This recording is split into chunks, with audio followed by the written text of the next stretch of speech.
Fantastic. You're brilliant at knowing exactly when it's going to start. So I'm Dave Roberts, and I'm the head of College of Science and Engineering, and welcome to this inaugural lecture and I'm never going to get the pronunciation right, however hard I try. Grunde Jomaas, I think, close enough, maybe, who is our BRE chair, Fire Safety Engineering, and we have people from BRE here. Thank you very much.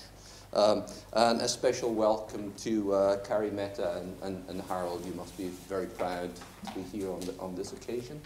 And we're going to be talking about fire safety, which is, of course, very, very topical at the moment, all the way through the news. But I imagine we'll be talking more about the physics and chemistry of that and the topical nature of it. And, of course, here it has a very, very long tradition. Actually, people in the audience, I believe, over there, Google, who is really the grandfather of it all.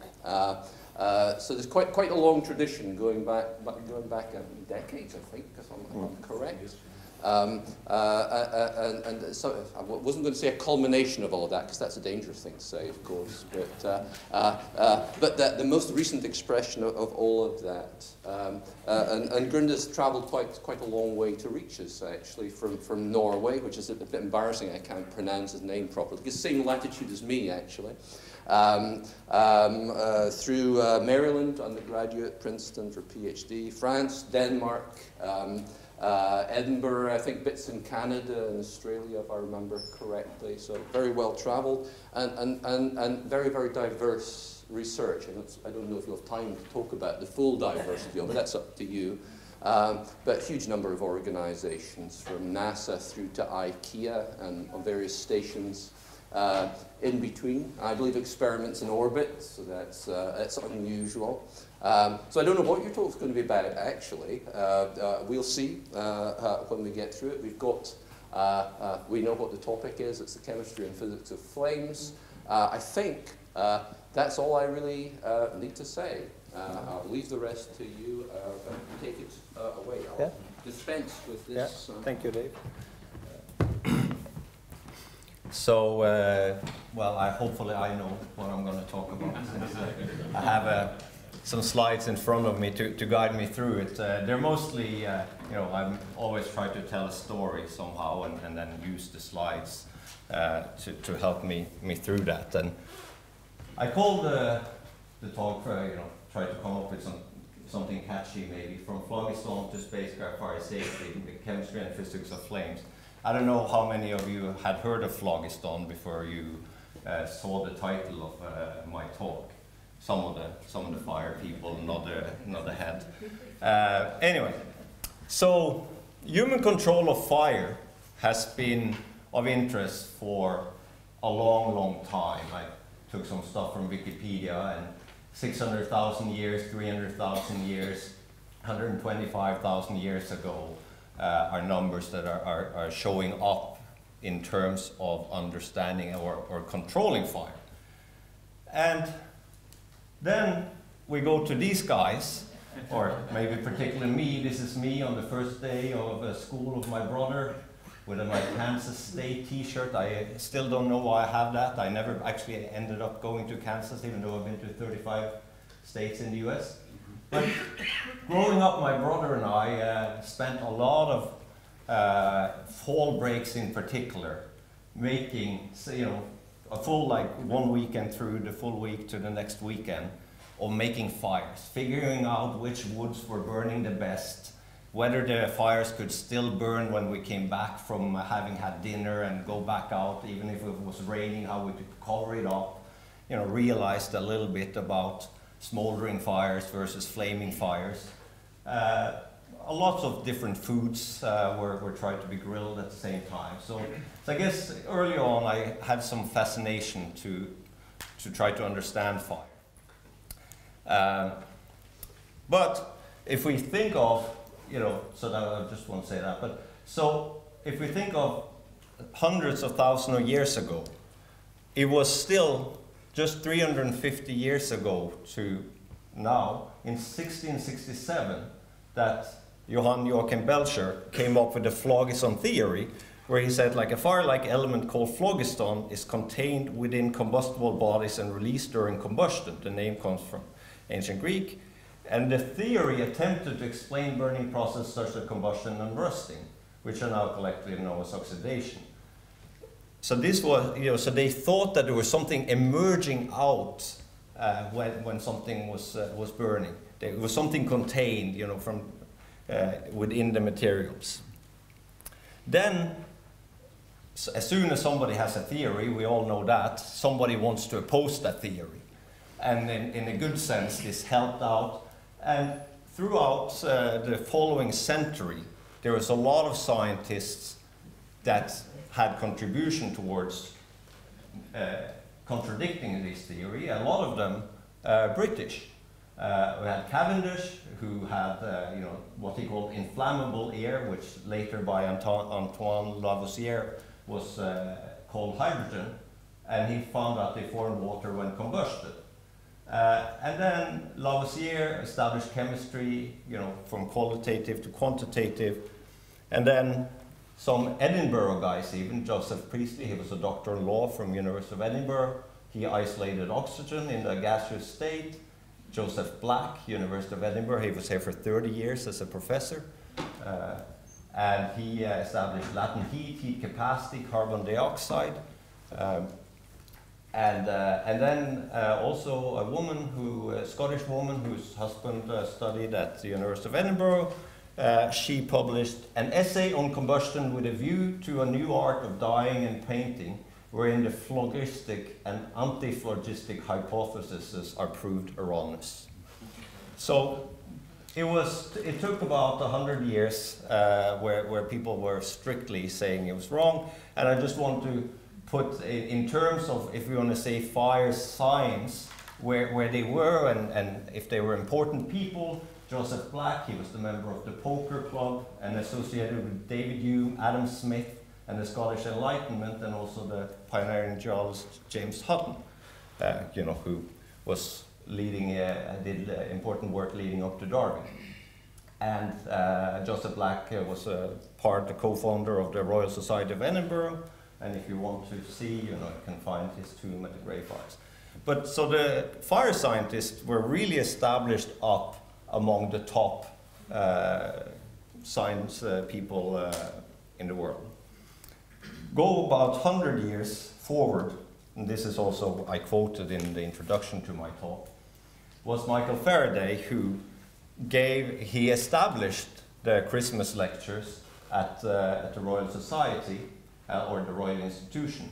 And he said, if it was up to him, he would give the Christmas lecture on the candle every year, because there's no more open door by which you can enter into the study of natural philosophy than by considering the physical phenomena of a candle. And you can find the whole transcript of his talks online. You can also go online, there's a guy explaining these talks very vividly on YouTube. And then you go a lot of years, 150 years or so forward. There was a guy that was, we'll get back to a little bit later, but this is Jose Torrero. He gave a Christmas lecture in 2010, Fire, a Story of Fascination, Familiarity of Fear, but he also related to the candle and going back to Faraday.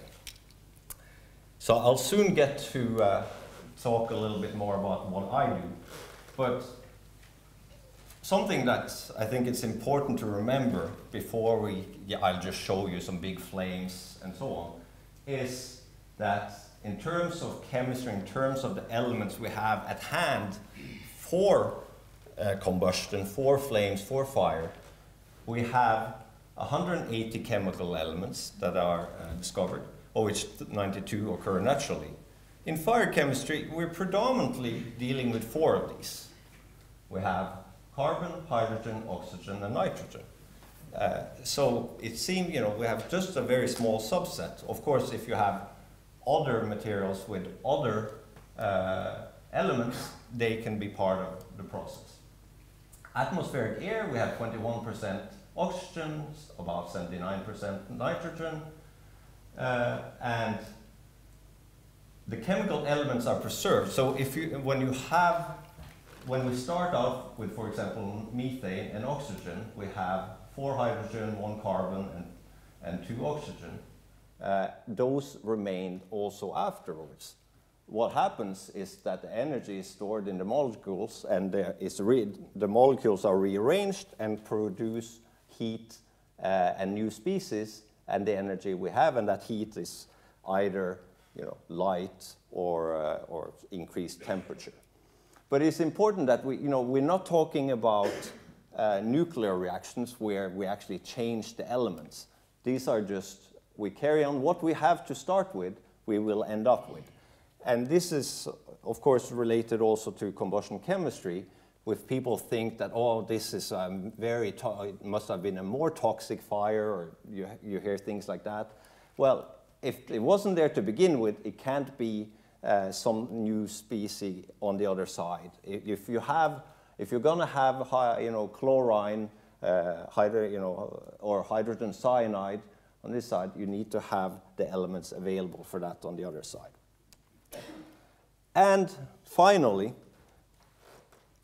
there's a number called the Loschmidt number, which is fascinating. A lot of people have probably also heard about Avogadro's number, but you have Loschmidt's number, and that is that in 1 cubic centimeter, you have 10 to the 19 molecules at normal pressure. So when we talk about reactions and big flames and a big fire in a multi-story building, keep in mind that for each cubic centimeter, you have 10 to the 19 molecules that are driving this. And if you need a chemical chain reaction, you need 2 to the times 10 to the 10 collisions per second. So if you only had that these elements were sort of like cars on the road, crashing one by one, like this, you would need about 30 years for the combustion of 1 mole of substance. So you need these molecules, they need to collide. They need also to collide successfully. I'm not going to go down to the probabilistic nature of things, but you need about 10 to the 19, 2 to the 63 radicals per cubic centimeter gives something of the 6 nanoseconds. And that's about, we're getting around the time scale we need or what's going on. So what happens is that we create radicals and they spread. People have heard about how rabbits form. You go on and it takes off, and that's also needed for combustion. But it's needed within nanoseconds for that to happen.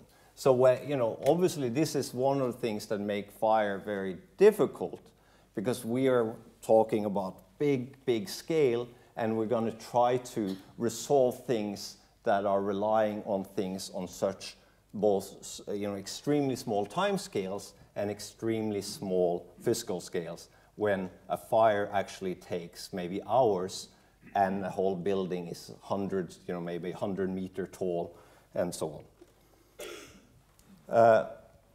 So the quest for fire science, as one of the fathers of fire science in the 60s at Harvard, Howard Emmons, so he said, just what is fire science? It's certainly not a basic science like physics or chemistry. On the other hand, it's not the accumulated know-how required to run an effective fire department either. So we are somewhere in there. So I'm going to take you a little bit of the things I've done related to fire safety or fire science. So at Princeton, I dealt predominantly with what's called premixed flames, where you have the fuel and the oxidizer together before you produce the energy or introduce the energy that starts the reactions. So we put fuel and oxidizer in a pressure chamber, we put a spark, and watch these explosions. These are 8,000 frames a second movies. This is about 7.5 centimeters, and we were looking at both the propagation speeds, but also instabilities compared to theory, and played a lot with also with pressure and with what's called equivalence ratio, so how much fuel you have versus how much oxidizer you have. And by playing with that, so now we remember we have very large amount of molecules, and when we increase the pressure, we actually compress them and put them closer together, and we reduce all the scales. What we also reduce is the flame thickness, so the reaction zone gets thinner. And it makes sense. So if you look at the one at 5 atmospheres and the one at 25, so now we made a thinner flame, and that flame will then actually be more susceptible to a flame front instability because we reduced the thickness of the flame. So we also looked a little bit on the difference between a turbulent and a laminar flame, stable and unstable, looking at the flame speed, and use these also for the reactivity and to understand the combustion chemistry. So I probably will never produce any paper in fire that are so heavily cited as the work I did as my PhD, because these are used for, as data where people that are creating chemical models are citing these type of papers because we have fundamental parameters that they use in all kinds of models. The most boring paper probably that I did has, 305 citations, which is quite reasonable in the field we work in. We could also use our understanding to look at this. So these are just hydrogen flames, and keep in mind I just used one chamber. I didn't change anything else than changing the pressure and changing how much fuel I put in, and I could get all from a stable flame to a very small scale instability to these sort of target patterns to spiral instabilities. I could get a combination of cellular structure with spiral instabilities, or a combination of smaller scale and larger scale cellular instabilities. So high fidelity experiments were done. We just had one chamber, and we could branch out, knowing the theory, knowing all kinds of parameters we needed.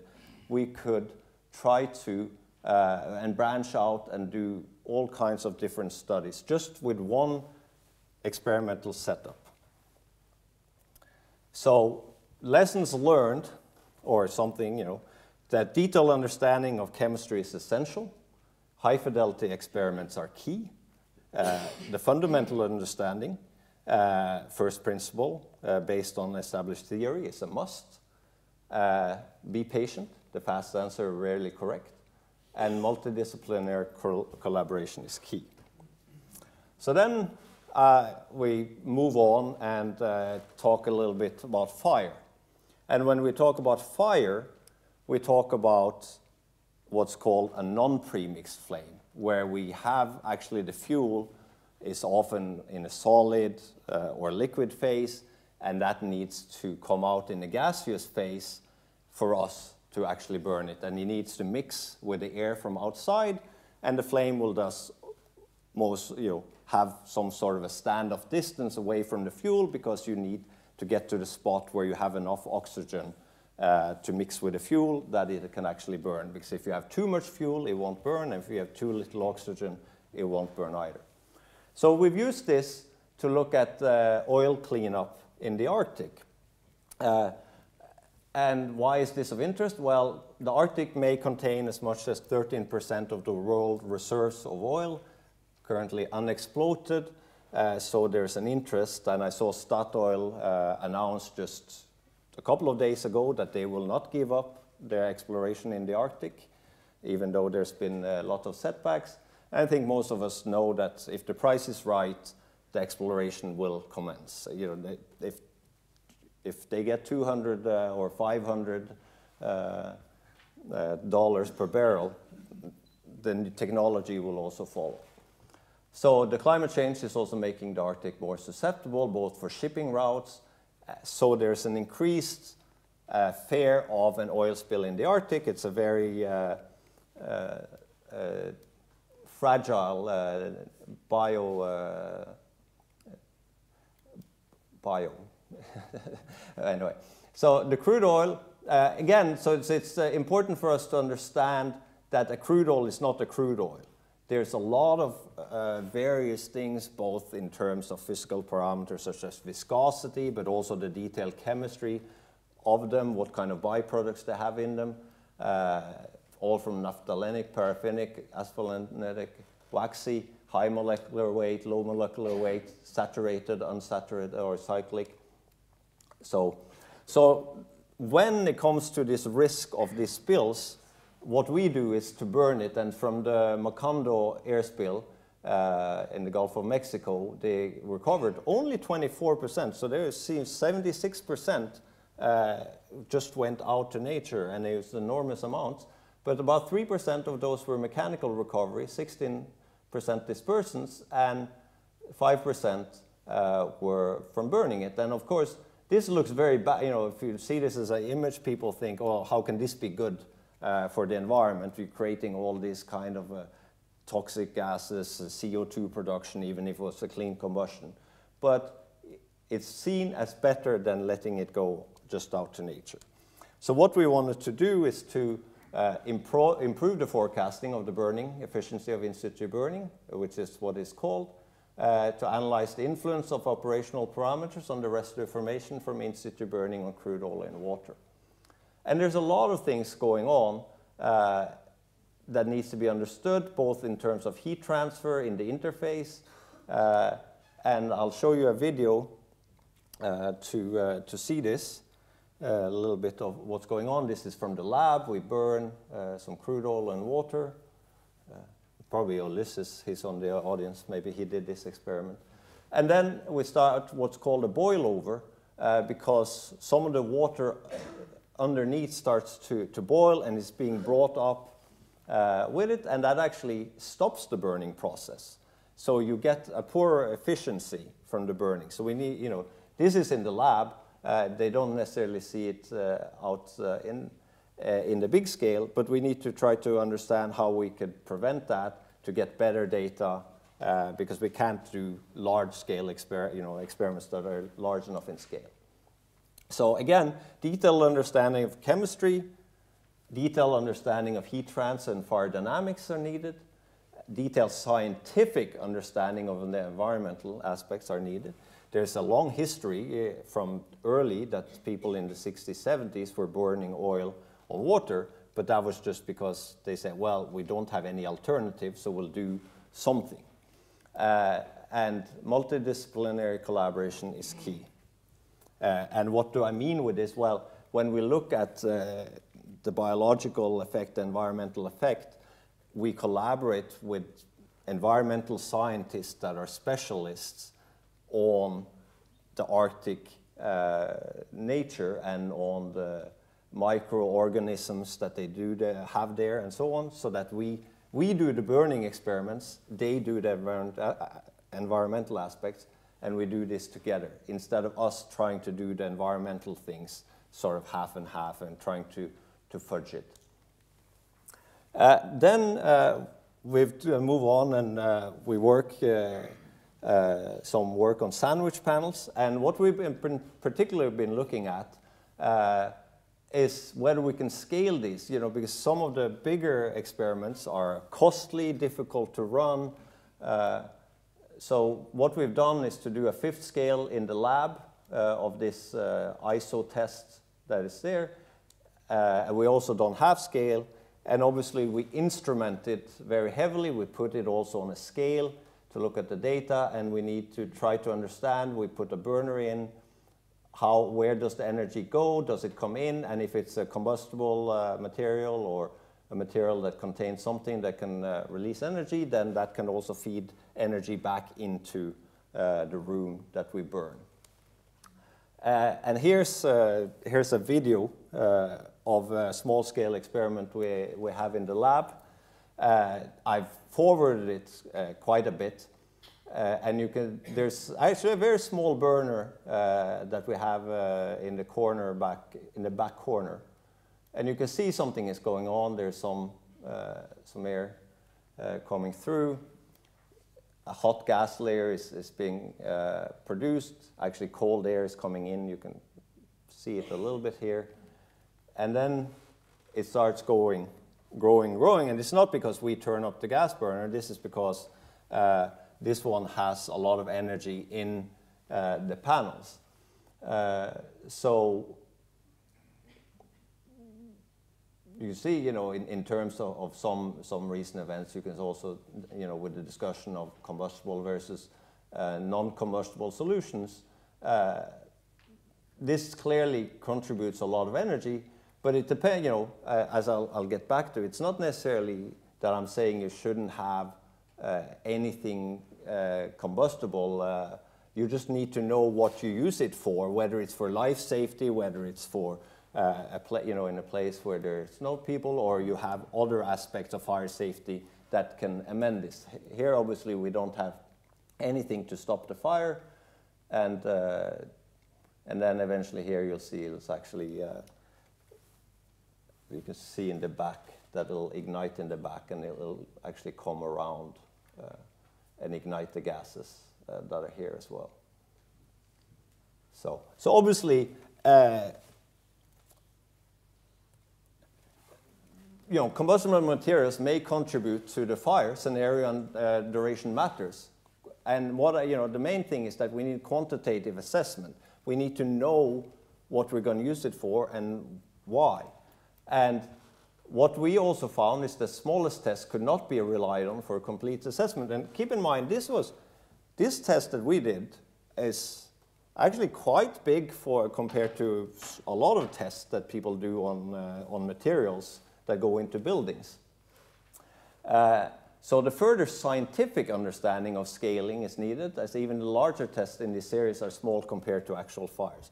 So we need to put the money in to do the real test and the needed test to understand things, instead of saying that, the small one is better, we need just to regulate it differently. We need to do, in my opinion, more testing, and even though the cost of it, and actually do the scientific understanding of this.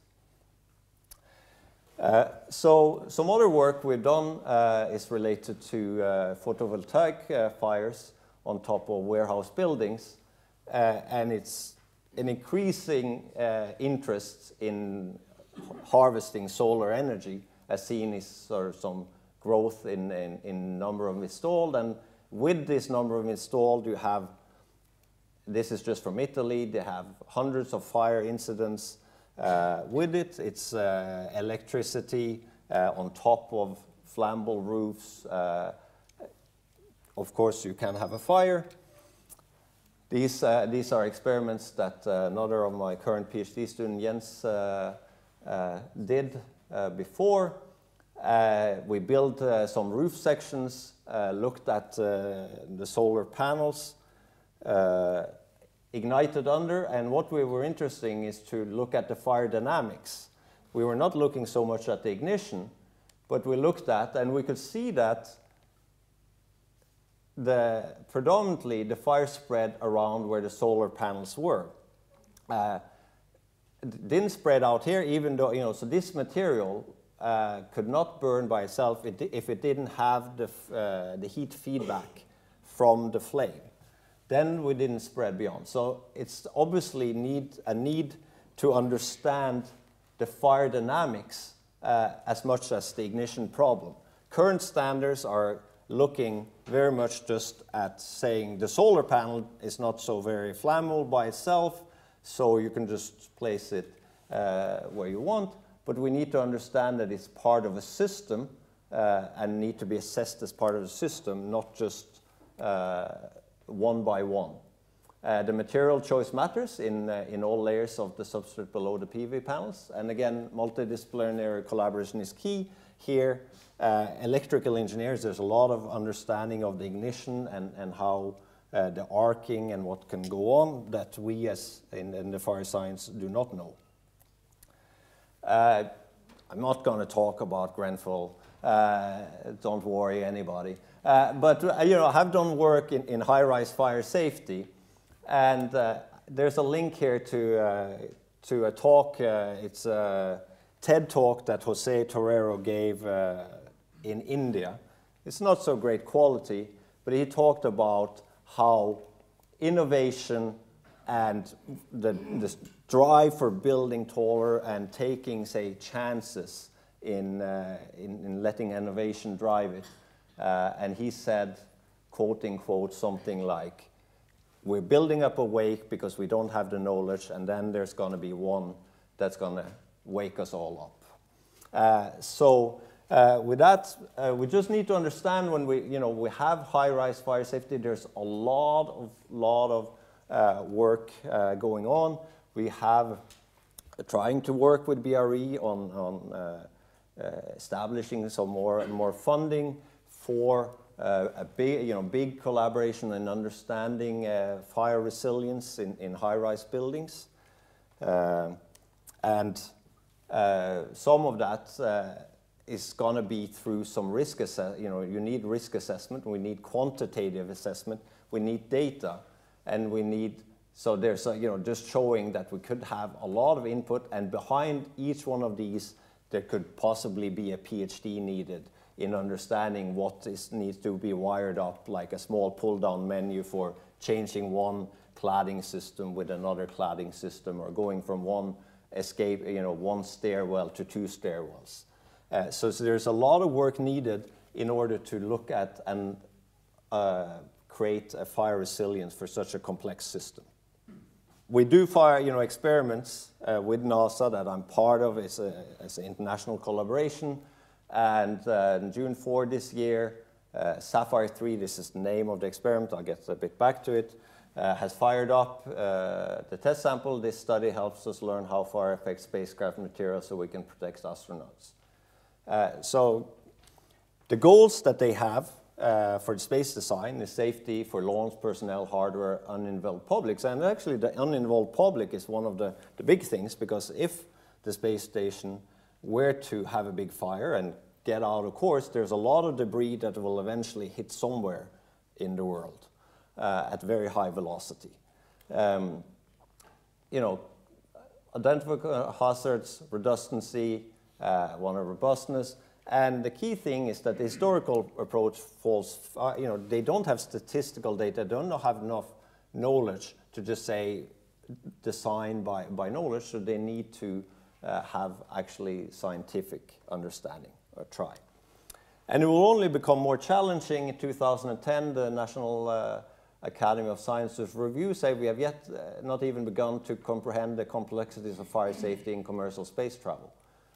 Still, the test that is being done to test materials in space is a 5 by 30 centimeter little sample, not done in microgravity, just done on ground, and that's how we select materials for going out in space. And some of the challenges are related to progress related. You go from governmental programs to commercial programs, and with this, the safety becomes disconnected from the operator. NASA has a lot of history of operation safety that is sort of just built in, and people are knowing this. And when then say, some of these new companies are saying, oh, we're just going to use their standards, but they don't have a history of safety understanding. They don't necessarily have a safety culture that can go in and take care of this. So when this one was the Virgin Space explosion, the National Transportation Safety Board said, inadequate design safeguards, poor pilot training, lack of rigorous FAA oversight, and co-pilot without recent flight experience. So they think that you can just go in, if you follow the thing, and then put them in a machine, that's good enough. No, you need much, much more.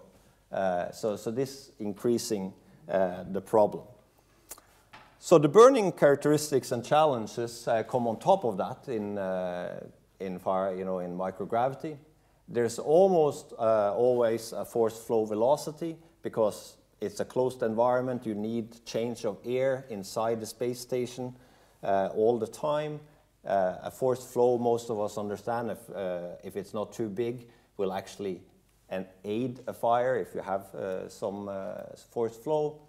You can maybe have a different ambient pressure because they want to and oxygen concentration, because the astronauts need to have or want to have a partial pressure of oxygen that is the same. So you have a lower pressure inside, meaning you increase maybe up to 30% oxygen concentration, and that is obviously making things burn a lot more. And then you have microgravity. And microgravity, what does that do with the flame?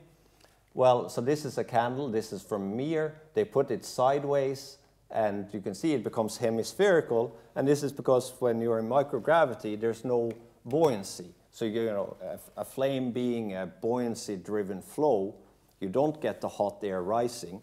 So it's just it becomes hemispherical because it's radiation-driven, and radiation is equal in all directions. So you get this hemisphere.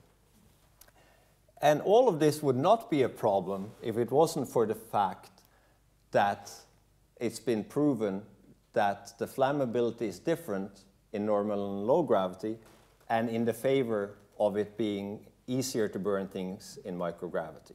If it was the other way, if it was conservative to test things on ground, we would have no problem because we just test it on ground and we have a factor of safety built in. But we don't have that, so we need to create models and get data so we can understand how to tackle this safety. Some of the further challenges: extreme confinement, no escape paths, well, microgravity, complex operations, sensitive, and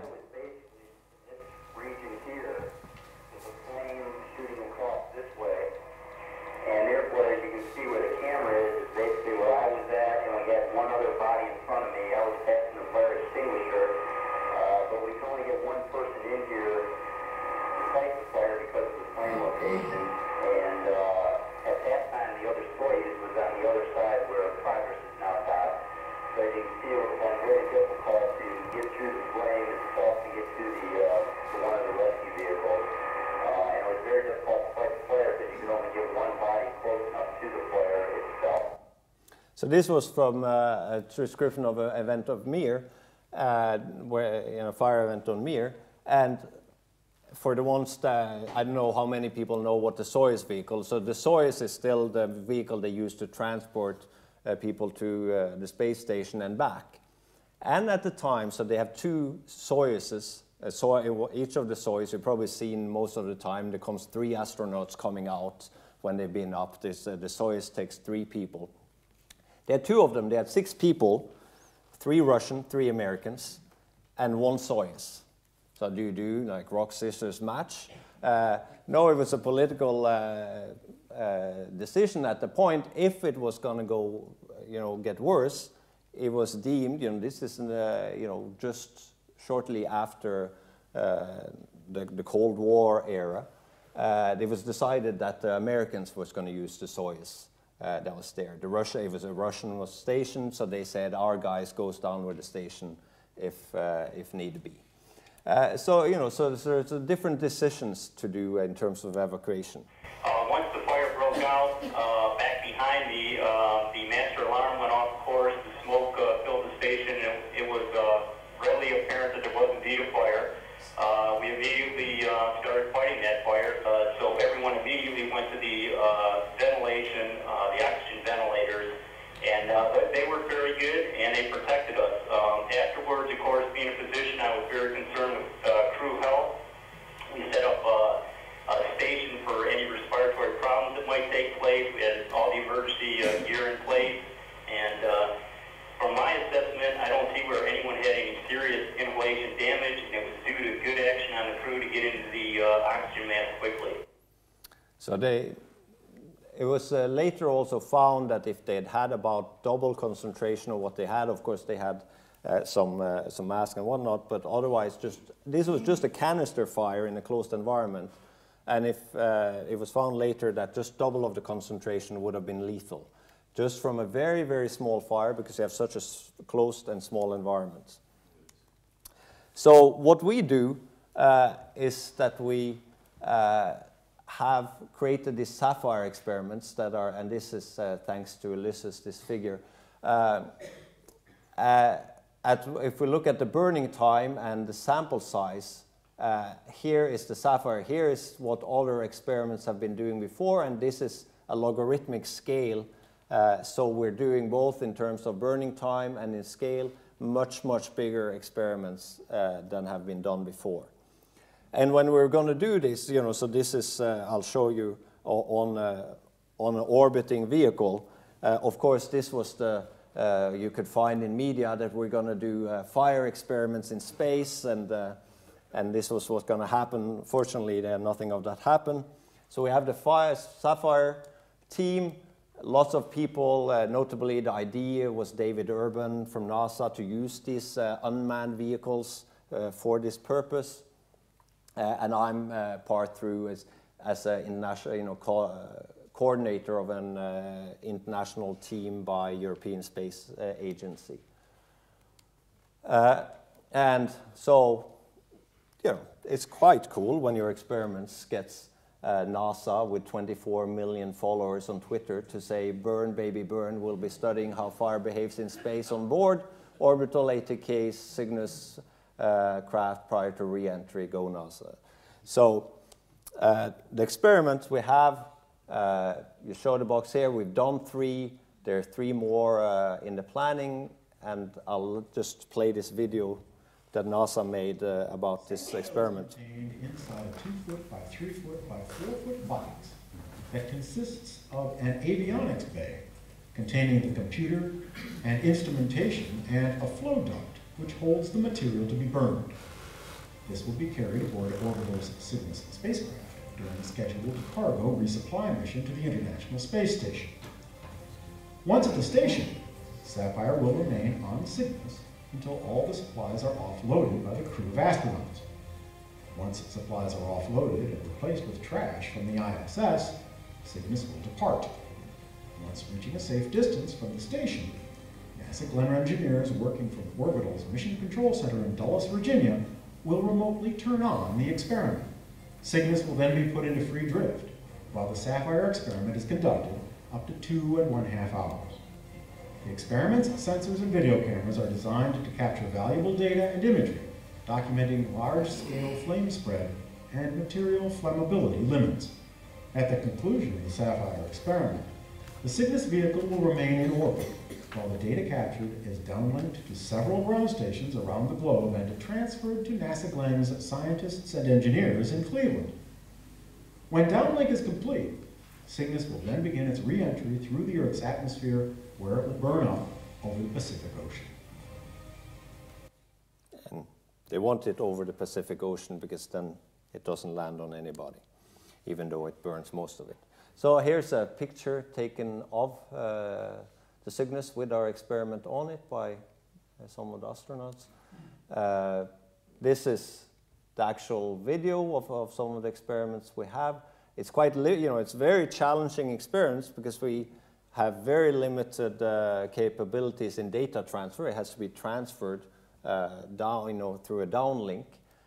So we have quite restrictions on a lot of things, but we still had some good and interesting results.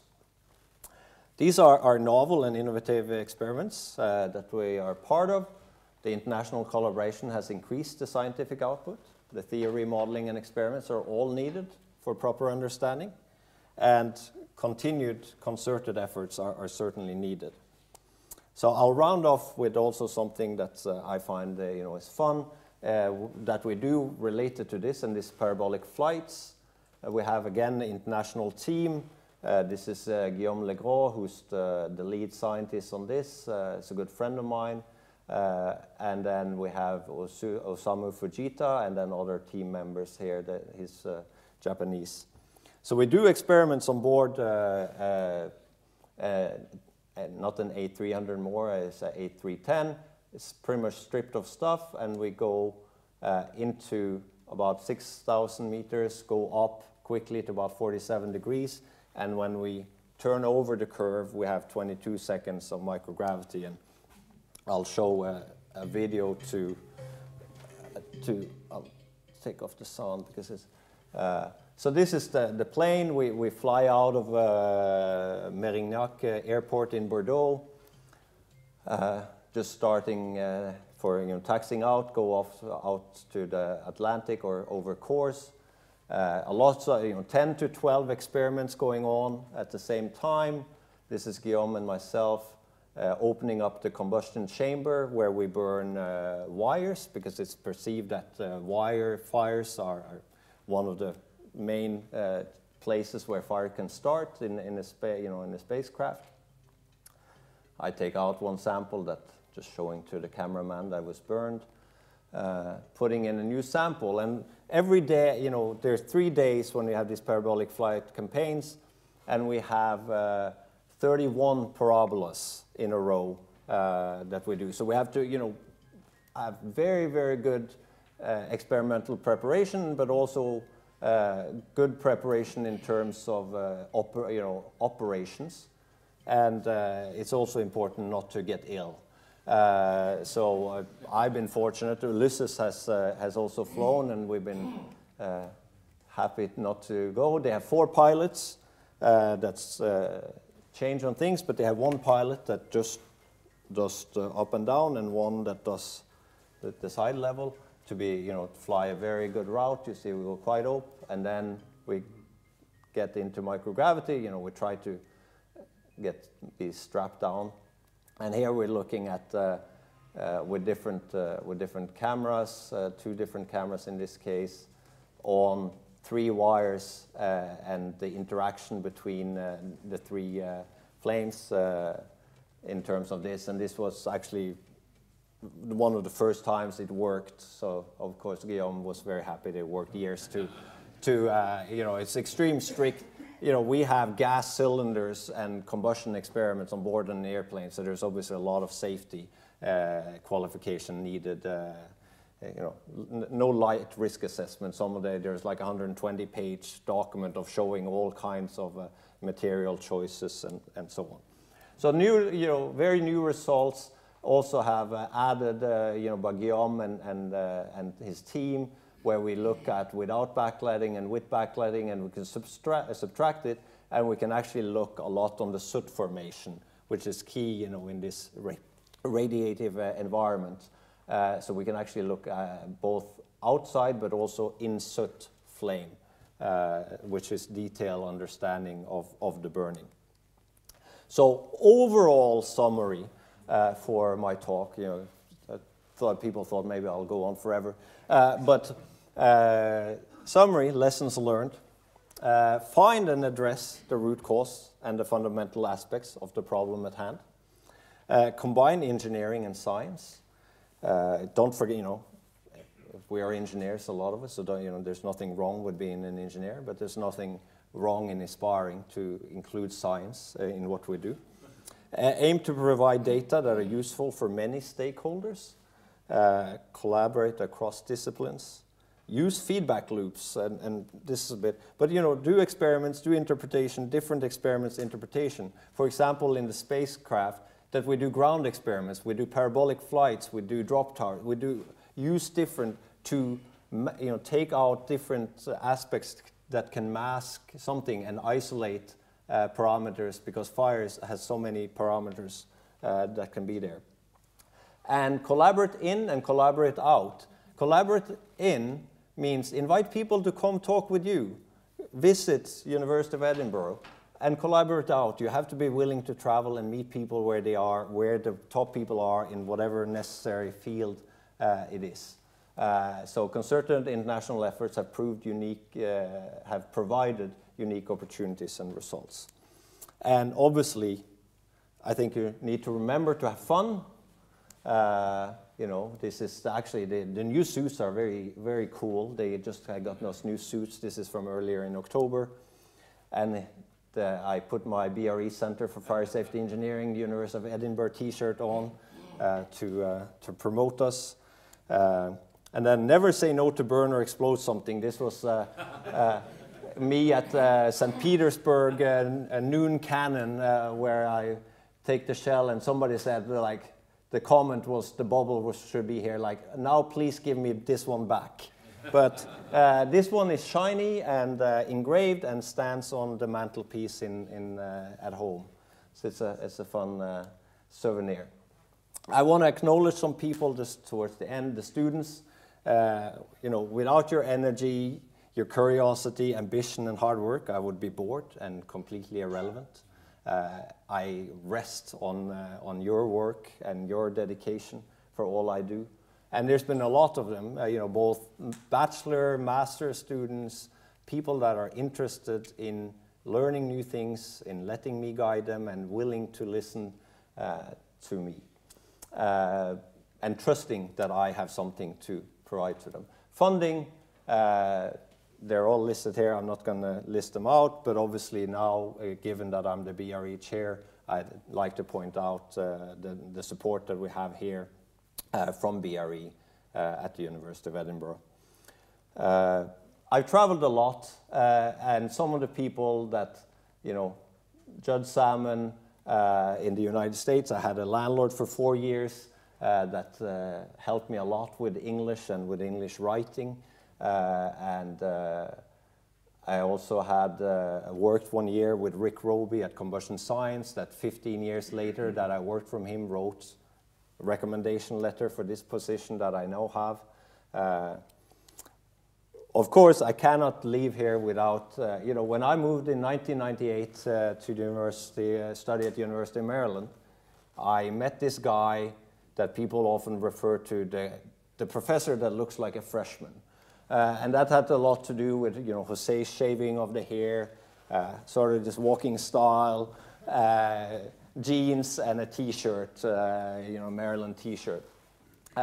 When he graduated, you know, when I graduated, he got tenure in 2001, and he moved here. You know, Dougal recruited him to come to University of Edinburgh.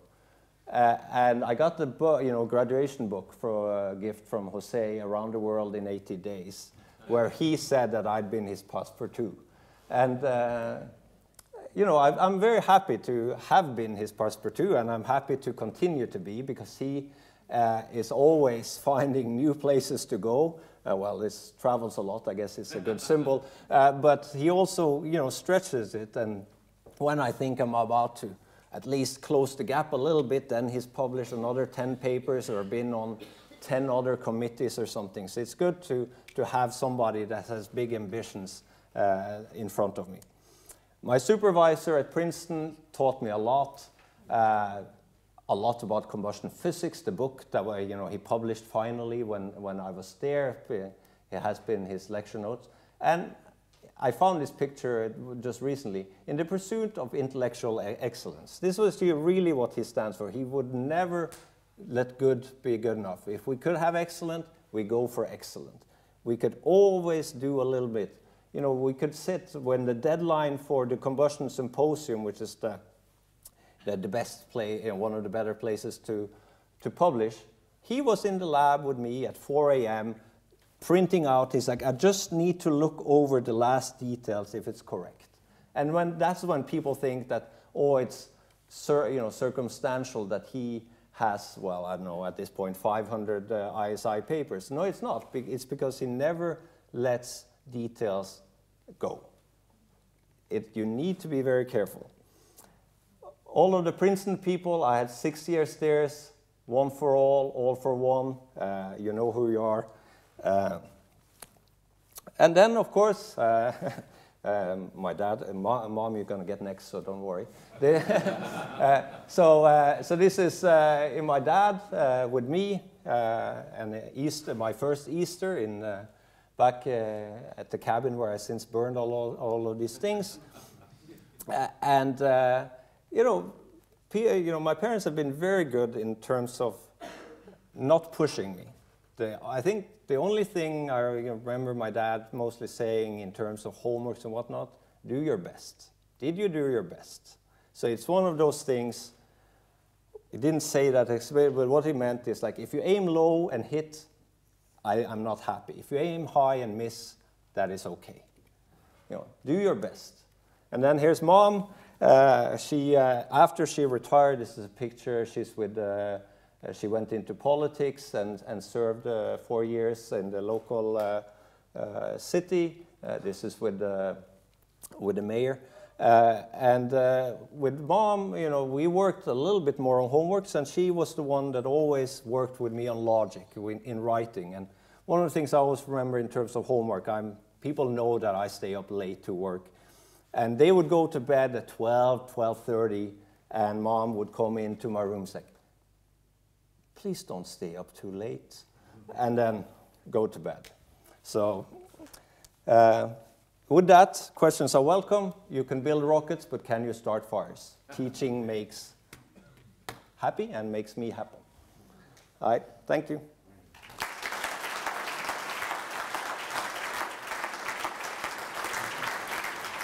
Now, in a moment, I'll offer a vote of thanks to our speaker, but first of all, I'd like to thank various people who've supported Grunde, particularly his many colleagues in the Fire Safety Engineering group here, which is actually a group which is very much in demand for lots of different research and development activity.